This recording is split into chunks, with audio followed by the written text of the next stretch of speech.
Good morning. My name is Eric JULI, and I am the new principal here at Shaker Heights High School.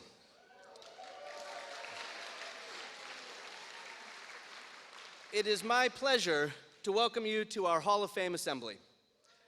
I'd like to extend a warm welcome to all of the Hall of Fame inductees and their guests. I'd also like to welcome Mayor David Weiss, members of the Board of Education, Dr. David Glassner, representatives of the Shaker Foundation, Shaker Heights High School students, our faculty, and staff. Welcome. This is my first Hall of Fame assembly at any school I've ever worked at or attended. I'm fairly shocked that I'm the only one wearing a toga. I thought that was standard for the event, and I'll be speaking with the person who told me otherwise in just a few minutes. Actually, I have the distinct honor of being double booked at our yearly chariot races for our Latin classes. And I think there's a nice symmetry to getting to kick off the chariot races and having the opportunity to speak to you all at the start of our Hall of Fame assembly. We never know how the activities we participate in during high school will positively impact our future. Perhaps a student at the chariot races, out there now in his or her toga, will be a future inductee to the Shaker Heights Hall of Fame. Sometimes we wonder why we have to attend specific classes or complete difficult assignments. The day-to-day grind of coursework and classes amidst a long school year can often feel like too much. I'm confident that every one of our honorees wondered about homework assignments, or a novel they didn't feel like reading, or a class they wished they didn't have to attend, but they did it. And Shaker Heights High School alumni are impacting the world, each in his or her own way. I'll leave it to our students to introduce them and to our honorees to share their thoughts. But with hard work and effort and passion and more hard work, any one of our students sitting in the audience today could one day become a future Shaker Heights High School Hall of Fame honoree. Our current students know that I spend a few minutes every day on the PA offering what I call the words of wisdom from a character education program called Project Wisdom. I thought it appropriate to include some of those words of wisdom here. I end each announcement with the same words every day. Make it a good day or not, the choice is yours.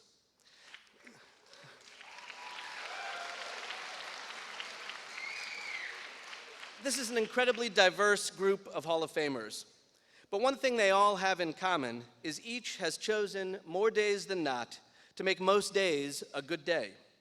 They chose to live up to their vast potential and be their best selves. To our current students, there's a valuable lesson to be learned today. No one being honored here today was guaranteed or destined to be here. Instead, each of these inductees found their passion and worked hard doing what they love each and every day while they were here and across the years after they graduated. I don't need to know these folks well to know that there were inevitably bumps in the road and days they wanted to give up, and each had struggles that felt insurmountable. And yet they overcame and still overcome and work hard each and every day pursuing what they love. So, on to the words of wisdom.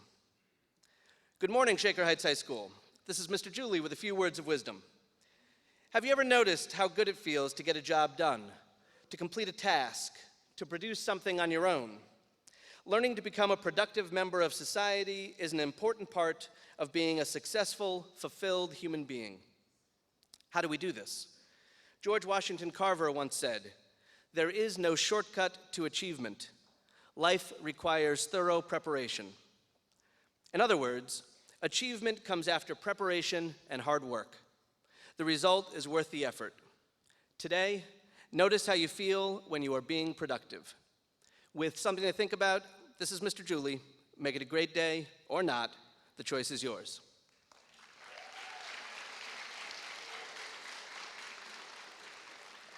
Welcome home, Shaker Heights High School Hall of Fame inductees. Thank you for joining us today. I'd like to welcome AVERY DUNN to the stage.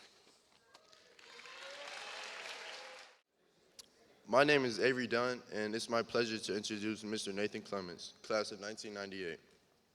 Mr. Clements played for a total of 12 seasons in the National Football League for the Buffalo Bills, San Francisco 49ers, and Cincinnati Bengals. He was selected by the Buffalo Bills in the first round of the 2001 draft, 21st overall. He led the Shaker Raiders to the best finish in school history and went on to play at The Ohio State University, where he was ranked as the top cornerback prospect.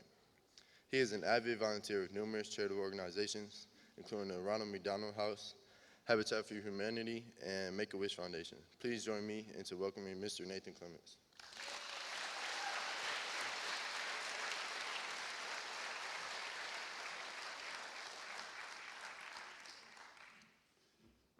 I'd like to thank Avery for the introduction. I have 5 minutes, so I'm going to talk to my juniors and seniors.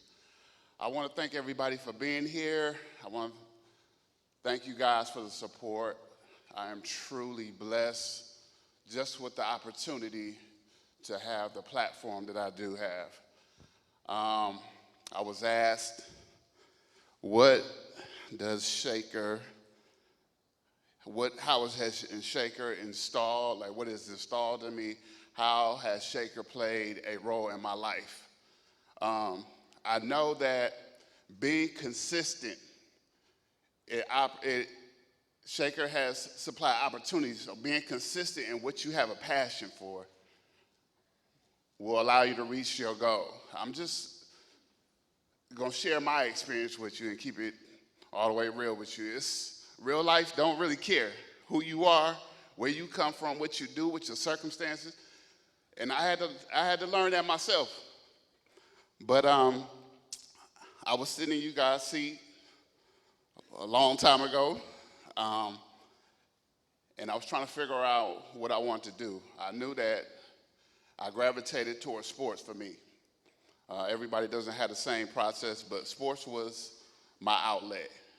But I knew that in order to play football, there was something else I had to do first, and that was school. I wasn't a straight A student by far or by any means, but I did work just as hard academically just so I could play football.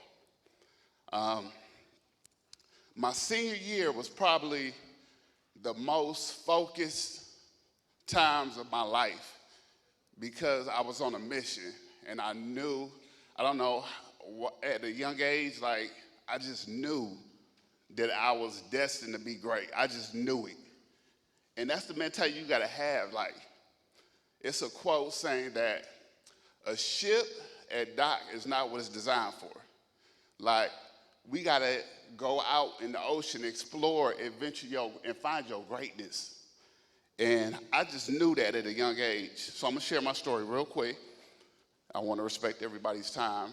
But my senior year, I took the SAT 6 or 7 times. I took the ACT once, and I knew I wasn't even gonna try to go that route. Test the bias anyway. But my senior year, I would get up at 5 in the morning. I would fix me and my mother breakfast, her lunch, and she would drop me off here at the school. And most times I was probably the only one here, but other than janitors and stuff like that. And I would get my workout in. Then when I got done with my workout, I would go straight to the library. I would finish up on some work that I had to do, and then go through the school day and get ready for practice. I would practice I practiced probably 15, 20 minutes during my senior year for football, 15, 20 minutes. And I had to drive up Chagrin to the office buildings right across from Highland. Now it's a living, it's changed. But I was taking night classes on how to take this SAT because I struggled with it. And I did that my whole senior year. And it was so funny because we had a game and I'd be in the cafeteria taking the SAT test with my uniform on, my spat, just right before the game. I passed that test on my last try. And I look back and my school had something to do with it because I didn't know anything about the test. They provided assistance to help me to where I'm at today. They provided an opportunity because they recognized that I was deficient in areas. But they provided opportunities for me to excel at where I was strong at. And for that, I am like forever in debt with this school. It has no idea. But you have to take advantage of your opportunities, because I know some of you guys are juniors and seniors right now. It goes by fast. And before you know it, you are out on your own and you are out in the real world. And there is no mom and dad in some, in situations. You're always gonna have the support, but at the end of the day, the decisions that you make, it's gonna be you that gotta live with it. Like, your parents could want you to go somewhere for school, but at the end of the day, you are the one that's gonna have to get up and go to these classes, not mom and dad. At the end of the day, they supported you, but at the end of the day, you was the one that did it. So I guess, I don't even know where I just was going with this, but I just wanted to share my story with you guys and share my experience. And I hope that by me standing up here and sharing this with you guys, that it might have touched or it can help somebody. So I just want to thank you guys for the opportunity just to hear what I have to say. And I guess if there's any questions later on, we'll have a time. Oh, no questions? So that's it, and I want to thank you. Hello, my name is LAILAH Perry, and it is my pleasure to introduce to you Dr. KRISTIN VANVALKENBURG DESTIGTER, class of 1980. Dr. DeSteiner is a professor of radiology at the University of Vermont, LORNA College of Medicine and Chair of Department of Radiology at the University of Vermont Medical Center. She is a founder of Imaging the World, an organization that provides life-saving ultrasound equipment and training programs in remote areas. For example, through her work, clinical facilities in rural Uganda now have access to reliable imaging. Please join me in welcoming Dr. DeSteiner. I can't tell you why, but my mother tells me that from the time I could talk, I said I wanted to be a doctor. Even so, I'm certain that when I was here at Shaker, I had no idea that science and technology would become the foundation for my career. I was pretty shy as a kid. I grew up in the Ludlow community, went to Ludlow Elementary School, which I'm told is no longer even a school, and had to walk what I consider to be a really long distance to get here to Shaker every day. So taking you back to the 70s, I wore blue stop sign glasses. I played in the orchestra and I carried a violin back and forth with me every day. And we didn't have backpacks back then, so I had a red and white polka dot vinyl bag with a matching notebook that I carried in the other hand. And so you get the picture. But somehow the teachers and mentors that I had throughout my journey in the Shaker school system saw something in me that I didn't see in myself. I don't know if it was creativity or leadership or perseverance. I wasn't a straight A student when I was here at Shaker, but exposure to math and science gave me the foundation I needed for growth. I was a biology major in college and I worked in a parasite lab. So picture this, I was investigating worms that infect the human body that cause really yucky diseases all over the world. But this research opened up doors for me and I walked through those doors. Now I'm the professor and chair of the Department of Radiology at the University of Vermont. How many of you have ever had an X-ray? Wow. How about a CT scan? MRI? Pretty incredible. So radiology is the field of medicine that uses tools like those to look inside the human body to identify diseases. And then we use other tools to treat diseases.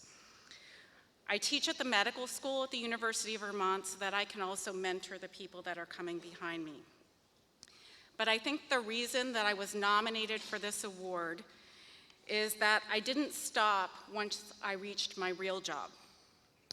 I used my skills in medicine and education and all of what I had learned through my life in the Shaker school system and my interest in giving back, which I think I inherited from my parents who were always giving back, to start a nonprofit organization called Imaging the World. We train nurses and midwives in rural sub-Saharan Africa, currently in Uganda and Malawi, to do ultrasound. We use a machine like this. I'm going to show you. It's not like the big MRIs and CT scanners you've been in. It looks like this. It's small, it's portable, it's solar powered, and we can actually send images using a cell phone network anywhere in the world to be reviewed by somebody else who has expertise. You see, if you're a woman in that part of the world, you're 20 times more likely to die in childbirth than you are here in this country. And in fact, for teenage girls in Uganda, pregnancy is the #1 cause of death. Ultrasound can help us identify complications inside the body that get us to treatment in time. In fact, 1/4 of the time when we do an ultrasound in pregnancy, we find something that suggests we need to do something different in the course of management. The same ultrasound machine can be used to look at other things inside the human body, like the liver, the kidneys, the heart, and other organs. So far through the work of Imaging the World, we've done over 300,000 obstetric scans, we've trained hundreds of nurses and midwives, and we've impacted millions of lives. It means so much for me to be memorialized in this way in the Shaker Heights Hall of Fame. I hope that my story reminds you to look for the people around you who can pick you up and push you forward, to walk through the unexpected doors that open for you, and to give back to the world in a meaningful way. Finally, I want to thank my mother, sitting here today, herself a former English teacher here at Shaker Heights High School. She taught AP English for 21 years.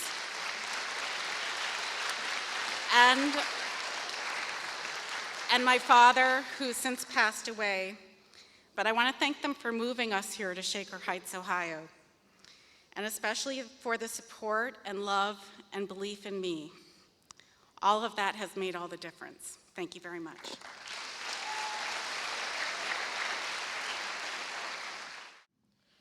Hi, my name is Rebecca Rhodes, and it's my pleasure to introduce Miss Barbara Fisher, class of 1972. Miss Fisher is Executive Vice President of Scripted Entertainment with Real Run Entertainment in Los Angeles. She has worked on many Emmy-nominated and Golden Globe-nominated productions while serving in executive leadership positions at Hallmark Channel, Lifetime, Universal Studios, and National Geographic Entertainment.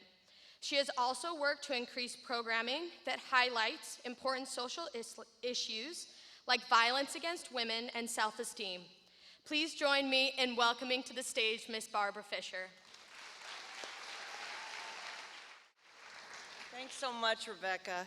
I am so happy to be here. Believe it or not, I come back to Shaker Heights to visit often because I have family here, but I don't think I have been in the high school for over 25 years, so I'm having like a rush of memories. Mostly good, few bad boyfriends, but mostly good. I had some really wonderful friends here, and I'm happy to say that I still see many of them and keep in touch. I go to all my reunions, and you may think a reunion, they are a blast. You have to go to reunions. But being here, I am most reminded of the great teachers that I had. Now, obviously, since I am very old, they are no longer here.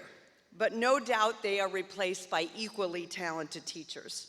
But their names are forever imprinted in my brain.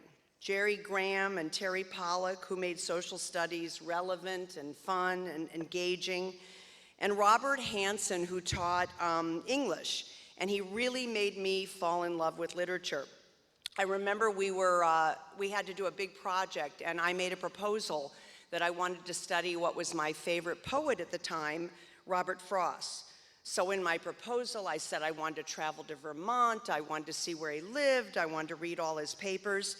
And when I got my proposal back, Mr. Hansen had written in the corner, "Build your castles in the sky."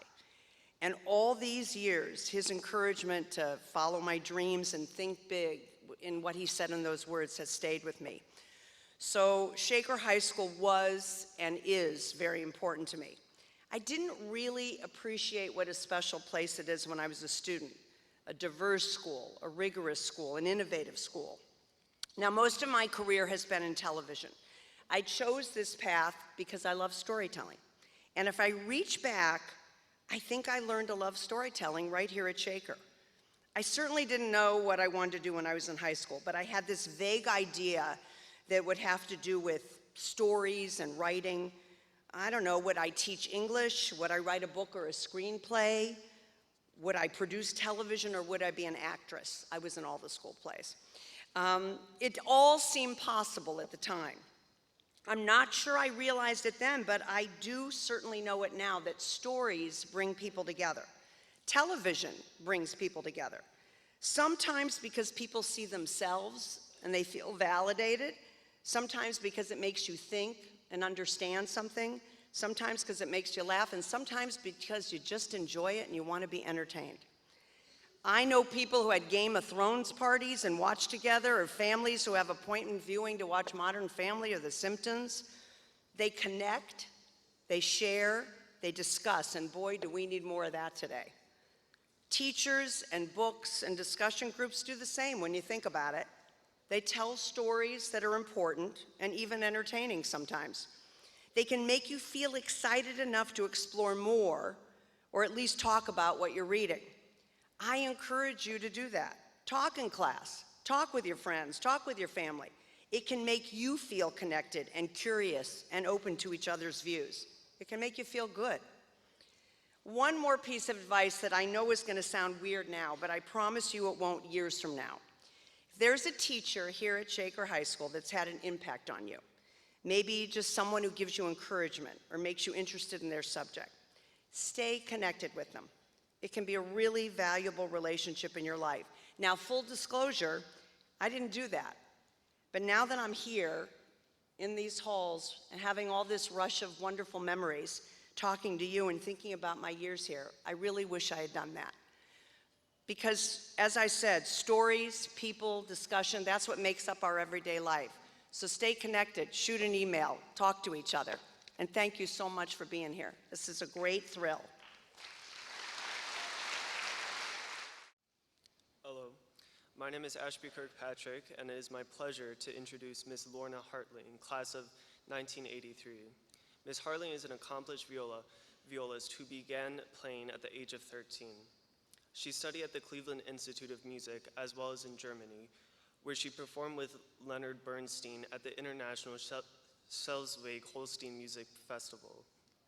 In 1992, she became the first African-American musician to be offered a position with the prestigious Deutsche Symphonie Orchestra Berlin, where she recently started her 27th season. In 2018, she also became certified in pranic healing, an alternative energy healing method. Please join me in welcoming Ms. LORNA HARTLING.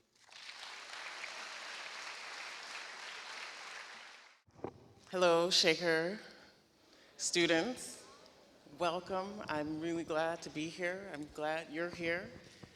I'd like to inspire you a bit today with some tips, some advice, some storytelling.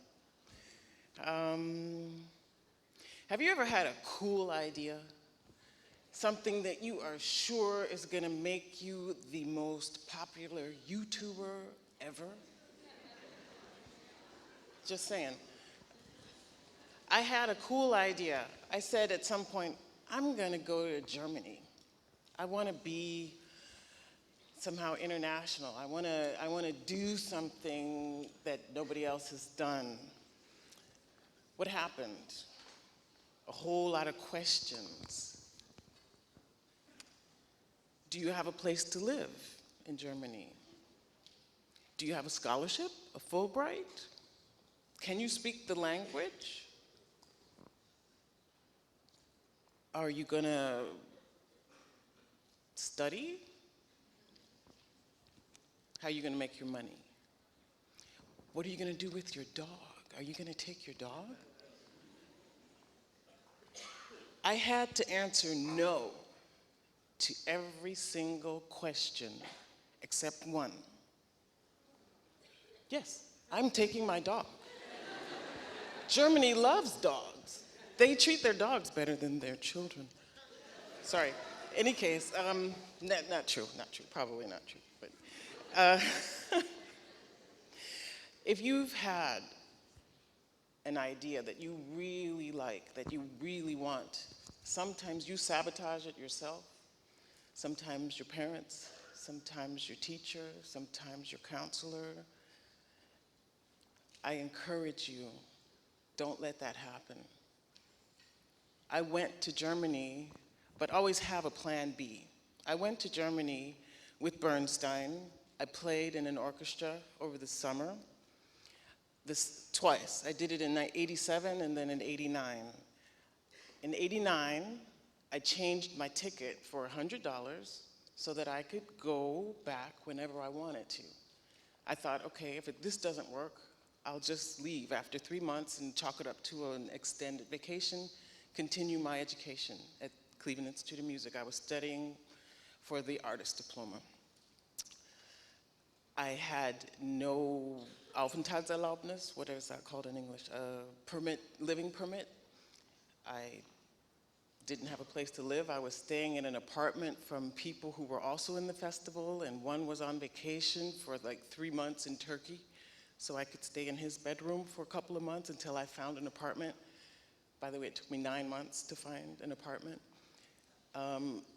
Then I got a job, but before I had the job, I was illegal. The job was standing outside of the Philharmonie doors in a blue suit, selling programs for €2. That was what got me my living permit. Is it a fire alarm? No, okay. Run.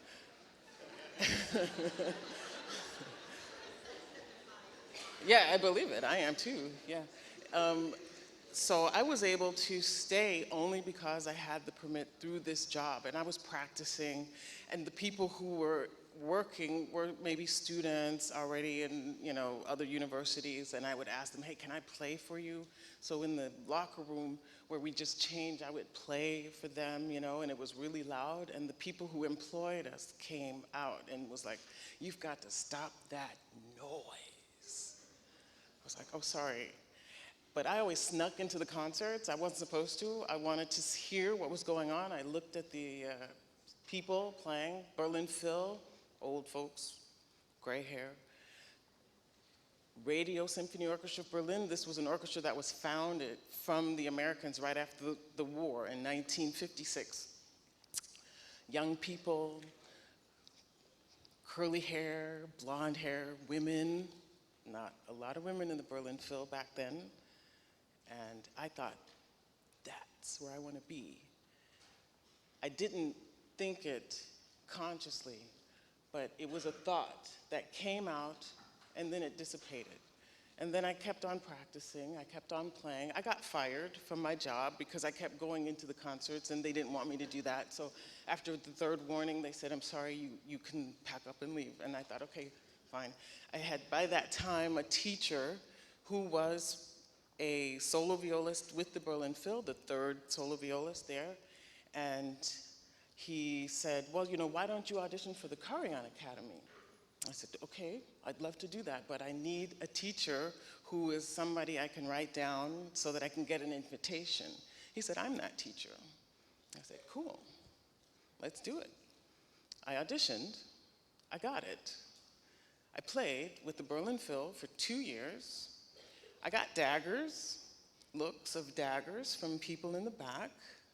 These were old Carillon people who were not interested in seeing somebody that was not German, blonde or brown haired. And that toughened my skin. I am still the type of person, if you look at me the wrong way, I might start crying. But this really made me tough because I know that I can play my instrument. I worked really hard to play my instrument. So you get these daggers getting in your, people looking at you. And after a while, you just say, you know what? Du kannst mich mal. Sorry, that was German for, any case. And so it just made you, what doesn't kill you or really break you down will make you stronger. And that's what that did. So I just really want to encourage you, go for your dream. Do what you need to do in order to make it work. Have a goal really, really far away. Take little steps. Do things every single day. Have you ever heard of The Slight Edge? There's a book called The Slight Edge. You're always going on that curve. You're either going up or you're going down. So it's your choice. Every day, do a little something to make sure that curve is going up. It's barely noticeable, but do it. Do it daily, and in 10 years, you'll look back and say, wow, I've gotten somewhere where I want to go. I'm going in the right direction. If you don't do that and you think, okay, that fudge sundae isn't going to really hurt. One fudge sundae is not going to hurt. It really isn't. It's the 16th fudge sundae after, 5 weeks of fudge sundaes. That hurts. So pick little goals, keep going, reach each little goal so that you can eventually get to your big goals. Love, compassion, tolerance. That's another thing that I think is very important. Be the change. Don't look at what is going on today. Don't look at the negative things. Think about what you can do to be different. If somebody is treating you poorly, don't bow down to that level. Treat them a different way. Treat them the way you know you can treat them. Treat them the way you want to be treated. It might not come back from that person, but it will come back, definitely. Thank you.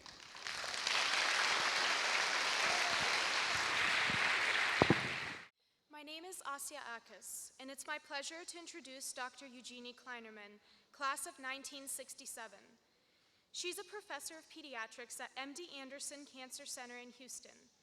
She served as department chair of pediatrics from 2001 to 2015, the first woman to lead a clinical department. She's internationally recognized for her scientific and clinical expertise in sarcomas.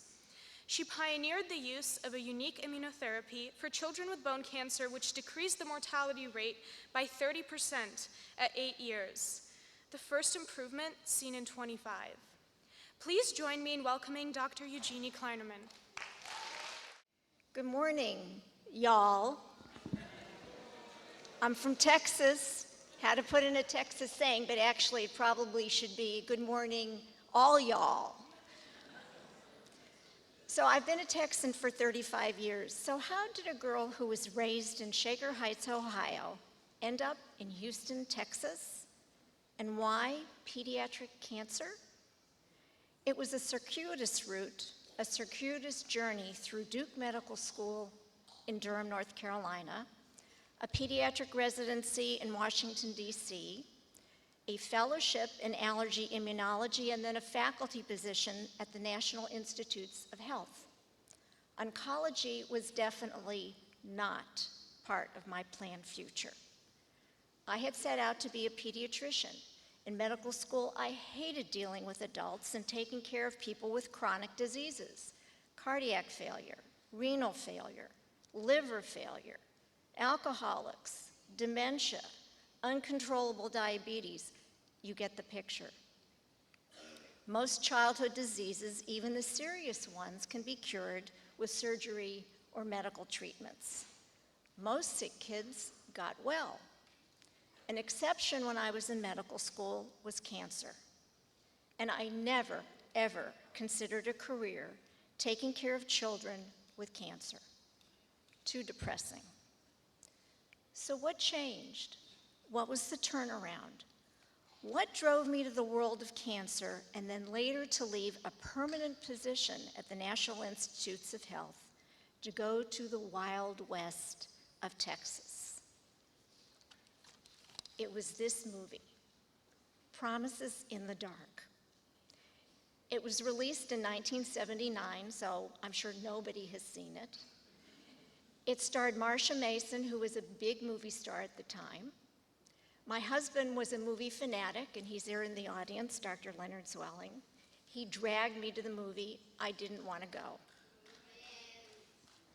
What was the story of this movie? It was about a physician in her middle years. She had become divorced, and she wanted to move to a smaller town to join a general practice. She was covering her partner and was called to the emergency room to see a young girl who had kicked a soccer ball on the high school soccer ball team. She broke her leg, and her parents wanted their personal doctor to come see. Well, her partner was on vacation. She goes there, she looks at the x-ray, she doesn't like what she sees. She argues with the radiologist to take more pictures, and it turns out the young girl had osteosarcoma, a bone cancer. And what this movie is the journey of Dr. Alexandra Kendra with her young patient through the course of osteosarcoma, getting treatment, getting her leg amputated, having pulmonary metastases, and helping her die. To be clear, the pull of this movie was not that I identified with Dr. Kendall. It was a scene in the movie where Dr. Kendall is on the phone with the National Cancer Institute pleading, "You must have something. She's so young. She's dying." And the response was, "Sorry, osteosarcoma is a rare disease. We don't have anything. You don't have any clinical trials? We have no clinical trials. It's a relative disease. It's a relatively rare disease. You do not hear the conversation, but you get the gist. Nobody cared." I walked out of this movie disoriented and dazed. This movie, and particularly this scene, grabbed me, but I had no idea what to do with it. Over the next year, I pondered, and about a year and a half later, I was attending a medical conference, and I heard a Dr. Josh Fidler present his investigations. He was a PhD and a veterinarian, not a medical doctor. He was using a drug that was given in the vein, activated the immune cells in the lung, and killed tumor cells. And I thought to myself, this is osteosarcoma. This may work. Now, unfortunately, in 1983, there was little interest in developing drugs that activated the immune response, which is comical since I'm sure you've seen the ads on television for Keytruda, which is an immunotherapy. New chemotherapy agents were being developed, and everyone was sure that adding a fourth, a fifth, a sixth, or a seventh chemotherapy drug to the osteosarcoma treatment protocol was going to be the answer. The leaders of the medical and pediatric oncology units at the National Cancer Institute showed no interest in letting me open a clinical trial for children with osteosarcoma lung metastases using immunotherapy. I came home and I told my husband, if I'm going to be able to realize my dream, we're going to have to leave the National Cancer Institute. So we moved our family to the land of opportunity, the Wild West, Houston, Texas, and the MD Anderson Cancer Center, where I was greeted with, "We need all the new ideas we can get to battle this terrible disease." The journey of getting the clinical trials initiated and completed took over 12 years. But in the end, we showed that the drug decreased the death rate, as you heard, by 30%. It was a very rocky road through the approval process, but the drug was finally approved by the European Medicine Agency in 2010. Remember, I started the trials in the 1980s. and it is now available and part of the standard of care in over 35 countries around the world. I have been most fortunate to live my dream and be able to translate my research into clinical trials and a drug. I look in the mirror and I say, oh my goodness, you really did it. And I promise you, when I was sitting where you were, I had no idea. But how does this journey pertain to you? Because you are the future. What is the message I want to leave you with? And it is this: if something in the arts, a painting, a sculpture, a poem, a piece of music grabs you and resonates with you, stop and listen to your voice. It may not be obvious at the time, but keep an open mind. And most importantly, if you know in your heart you truly believe that your idea has value and that you may be able to make a difference, don't listen to the naysayers. Don't let them dissuade you or make you feel stupid. And for sure, don't let the fact that your idea doesn't fit the trendy, in vogue concepts scare you from following your dream. If I had ignored my inner voice and ignored what the movie was saying to me, I would not be here with you today. My Shaker education gave me the tools and foundation to make a difference, just as it has for you. So use it, listen to your inner voice to make a positive change in whatever you choose. Become a cookie cutter, not just a beautiful cookie. Thank you. Morning. My name is ADEWE STOVALL, and it is my pleasure to introduce Mr. James Levin. Mr. Levin has served and enriched the greater Cleveland community through his contributions to art and culture. He is the founding director of Cleveland Public Theater, Gordon Square Arts District, Ingenuity Fest, and several other arts festivals. He is also a practicing attorney, and he launched Famicos Care Legal Works, which is a clinic that serves economically disadvantaged communities. He recently has volunteered his legal services to families along the Texas-Mexico border who were seeking asylum. Please join me in welcoming Mr. James Levin.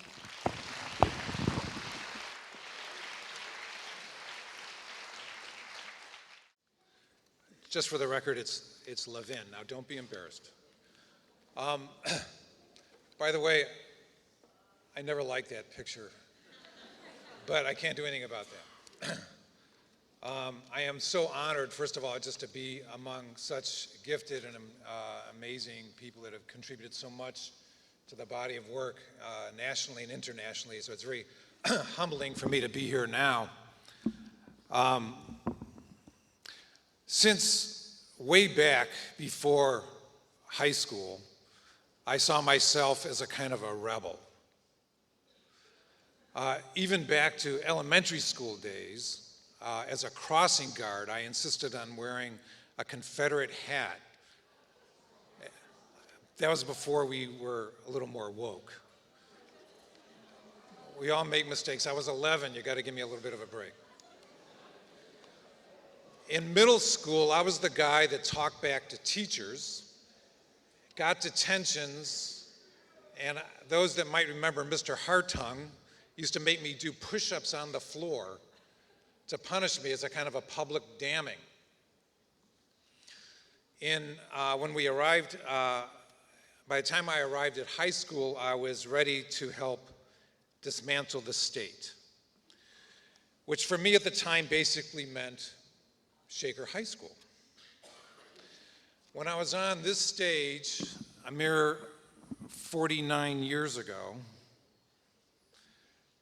rightly, I was running for student council with my pal Jim Mooney, and our plan was to do just that.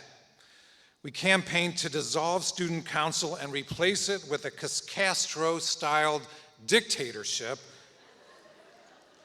And of course, I had no idea what a Castro-styled dictatorship actually meant or what it looked like, except that I thought Che looked kind of cool and I sort of liked the berets. But being 1970, when all of the norms were turned upside down, we won the election. My friend Mooney was president and more or less resigned to pursue more stimulating ventures like football and other things, leaving me with the task of dissolving student council. But it didn't work. Mr. Graham, the student advisor, is he here? No, wouldn't let me. And besides that, there was a girl that I really liked that was involved in the student council, so I decided I couldn't be just such a screw up. So as the head of student council at the time, I started a new student-to-student tutoring program. I started a new intramural basketball league and an all-day music seminar. Not everything I organized was within the system. In protest of Vietnam and the Kent State shootings, we organized all-night vigils through the streets of Shaker Heights and coordinated mid-school strikes where kids walked out at designated times. I'm sure that similar conduct is going on right now with the climate crisis, right? Some of you participated in the climate strike downtown a couple of weeks ago? How many? Raise your hand. Oh, that's pathetic. Sorry. What are you waiting for? You got to go out there. You got to make change. What's going on with you? I was kind of a rebel, going back to the script here, but still working within the system when I started the Cleveland Public Theater. Anybody here ever go to CPT? Cool. Way over on the west side, it's okay. The idea at the time was not so much to do plays, but to trigger social change through the arts. In the beginning, we produced Free Shakespeare at the Zoo, Theater for the People, and at CPT, we were focused on plays dealing with social and political issues of the day. Theater as a means of changing the culture.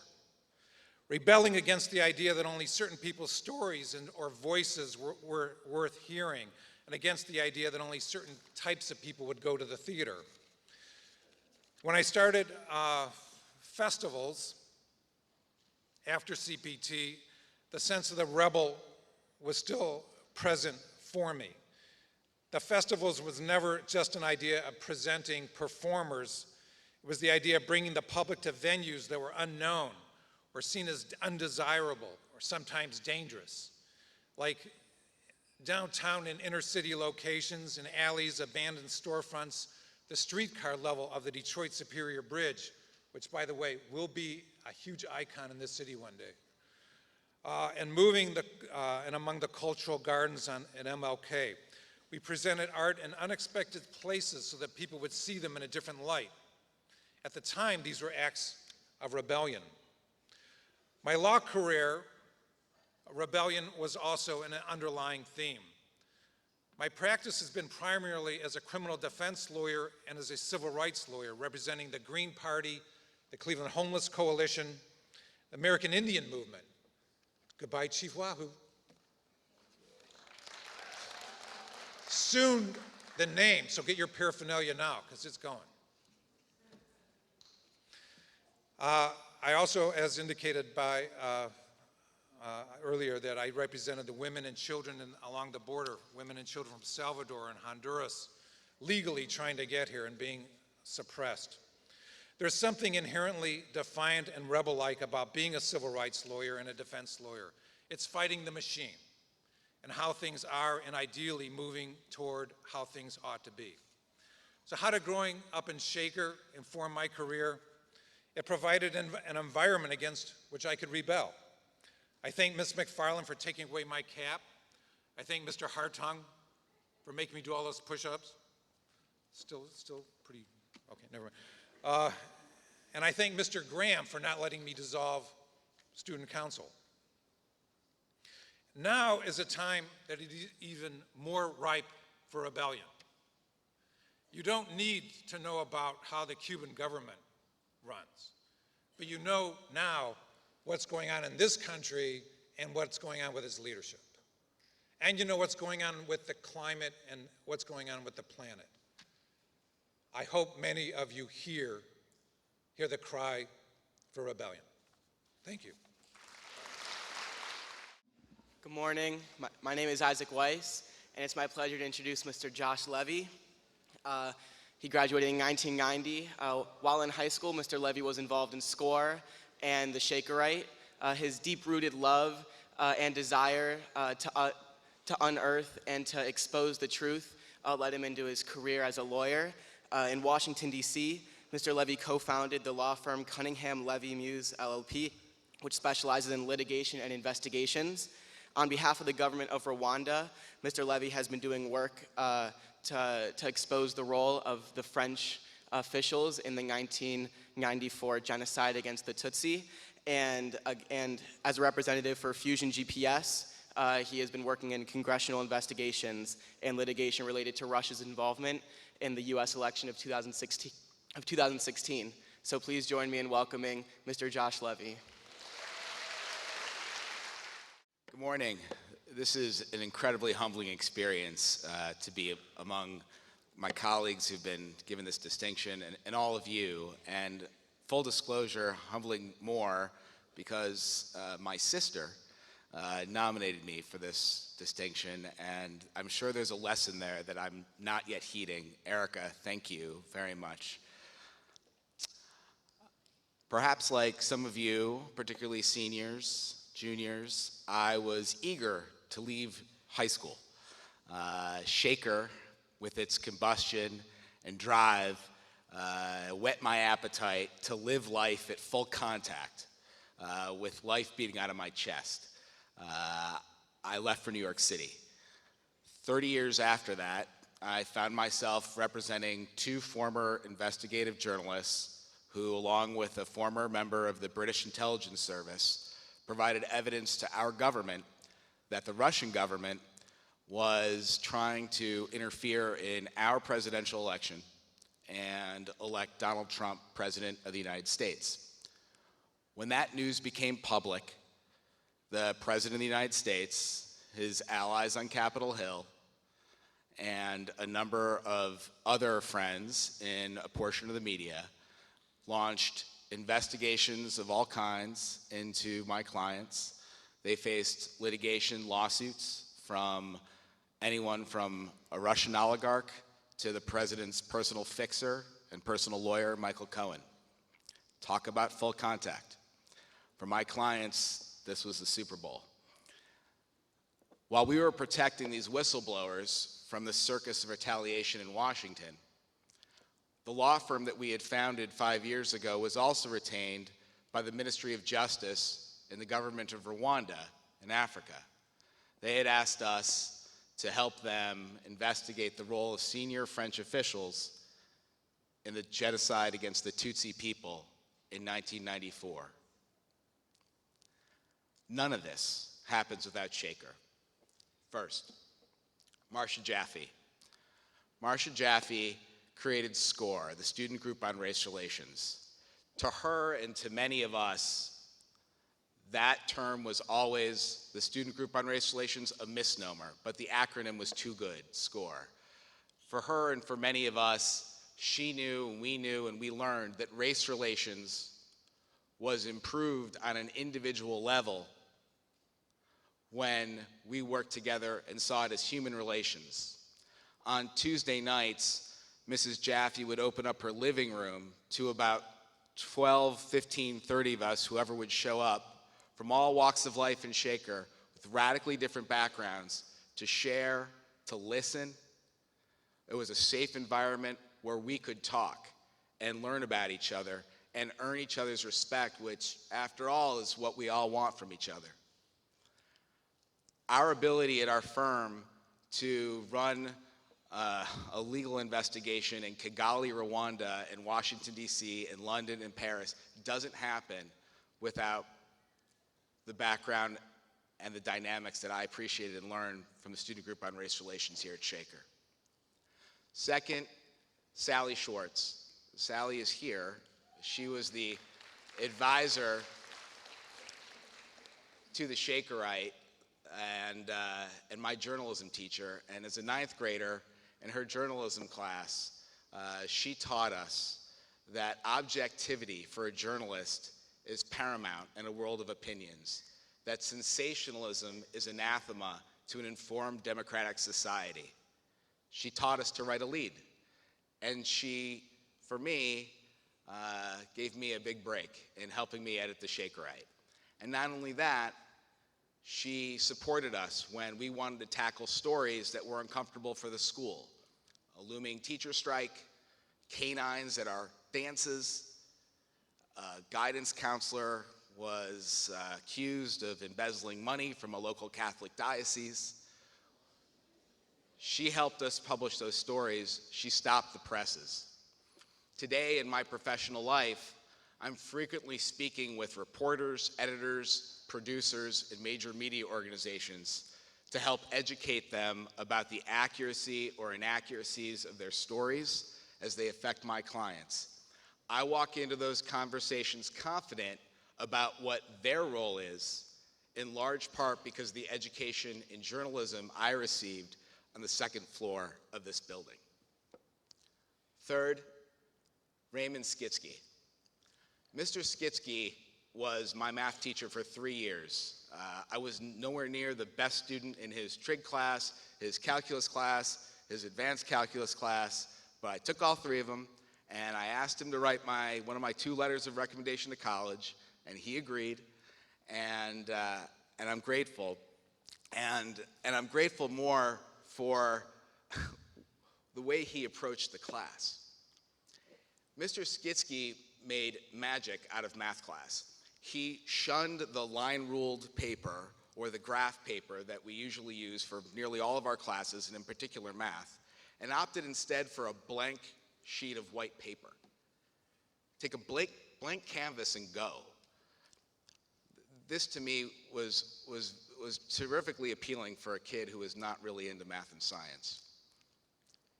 He also had our final exams challenge us to take what we had learned the previous year to prove what we were supposed to learn the next year.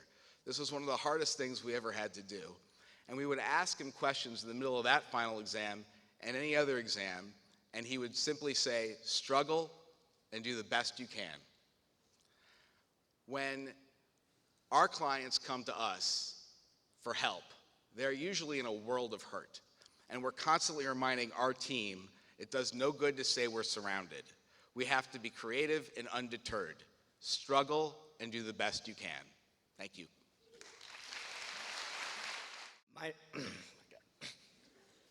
My name is Zach Lehner, and it's my pleasure to introduce the Honorable Thomas Modley, class of 1979.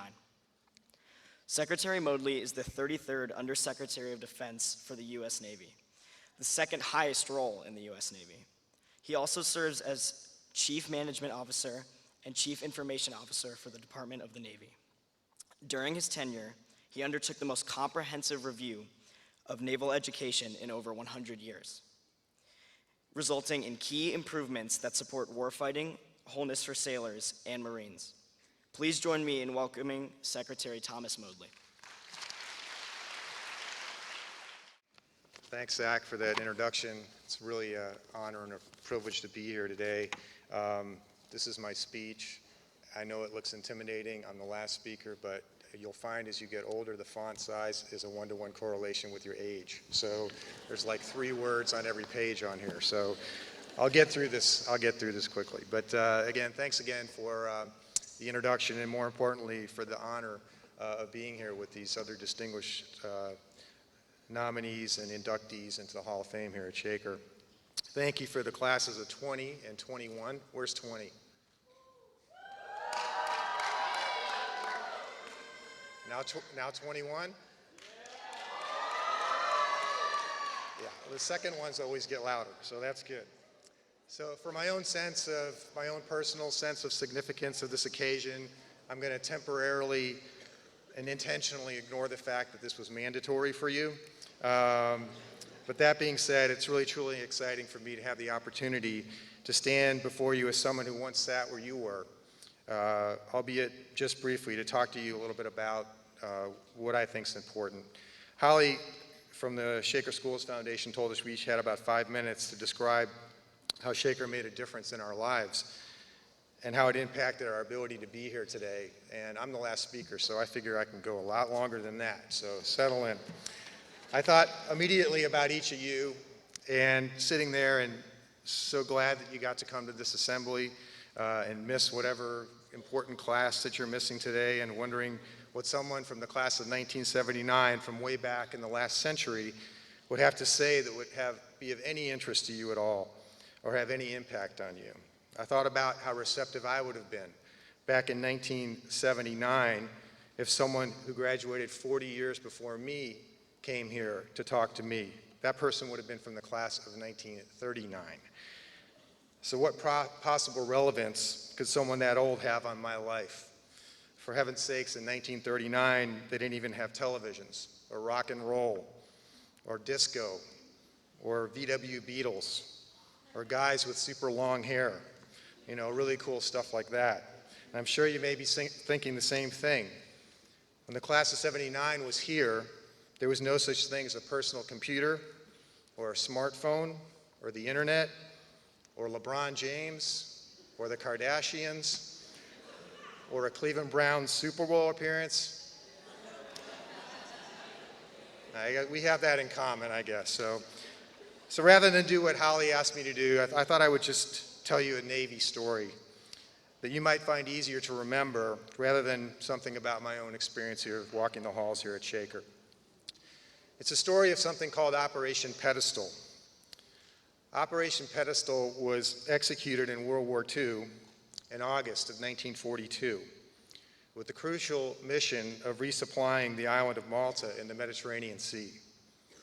Malta is a very small island in the middle of the Med, and it had been used extremely strategically by the Allies to wreak havoc on the Germans as they were occupying North Africa. And they were trying to dislodge them from that place and eventually to pave the way for the expulsion of the Nazis from the forces from the European continent. The Germans understood that Malta was critical. It's a critical linchpin to the Allied war effort, so they determined to destroy it. And in 1 month, in the summer of 1942, they dropped more ordnance on Malta than had been dropped on London throughout the entire duration of the Battle of Britain. By August of 1942, the conditions on Malta were so bad that food rations had dwindled to 6 ounces of food per person per week. The island was desperate for resupply, so Operation Pedestal was assembled off the Scottish coast. It consisted of 14 supply ships. One of these ships contained the most vital resources that the island needed, and that was fuel, to fuel the British Spitfires that were attacking the German U-boats, but also to create electricity so that people could have power on the island. The convoy was escorted by the largest force of any convoy in the entire war. 2 battleships, 4 aircraft carriers, 7 cruisers, and no fewer than 32 destroyers, all to guard just these 14 supply ships. But once they entered the Med, their journey to Malta turned into a complete massacre.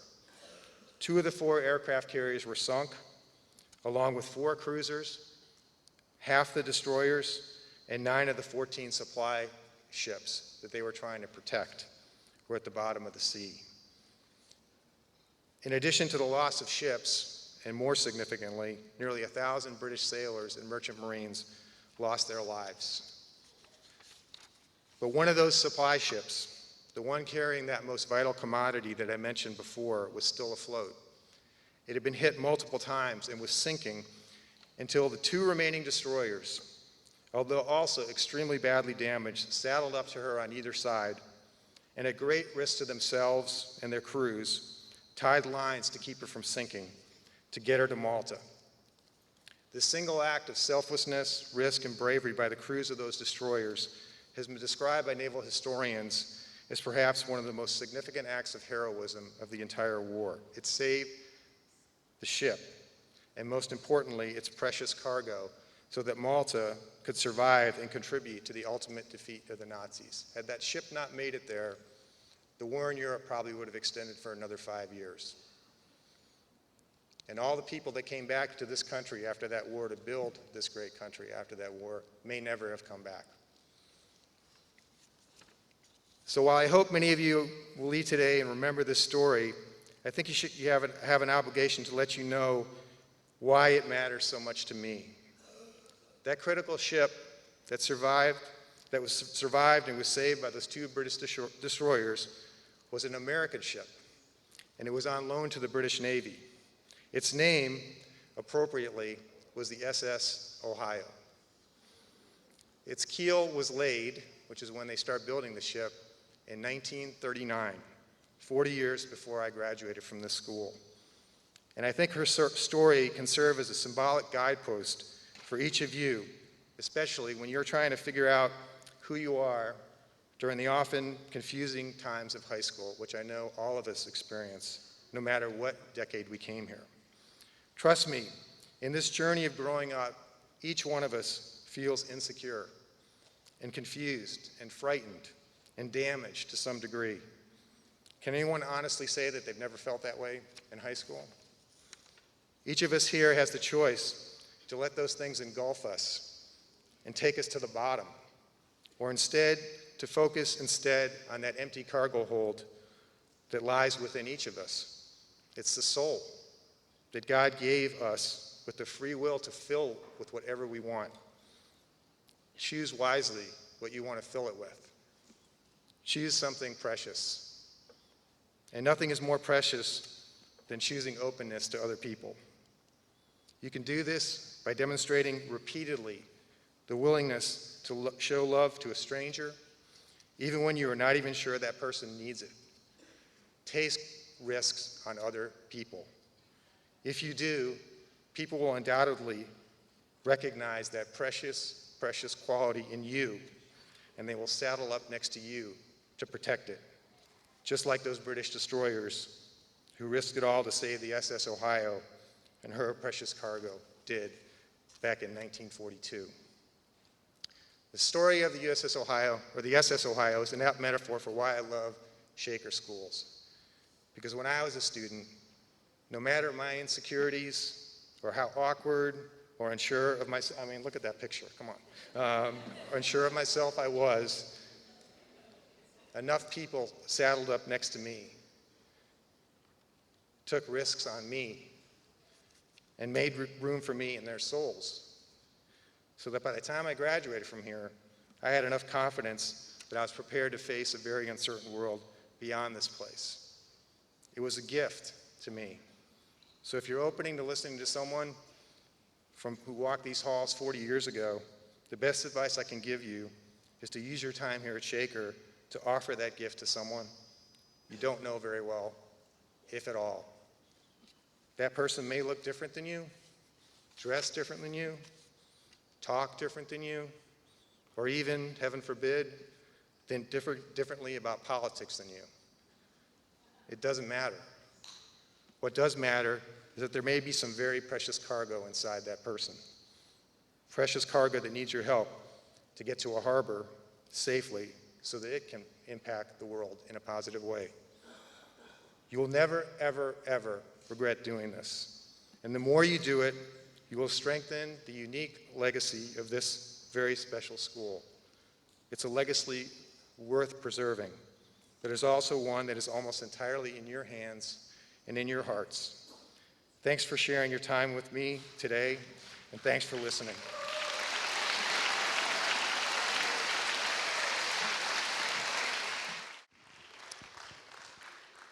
So were they amazing? Can you believe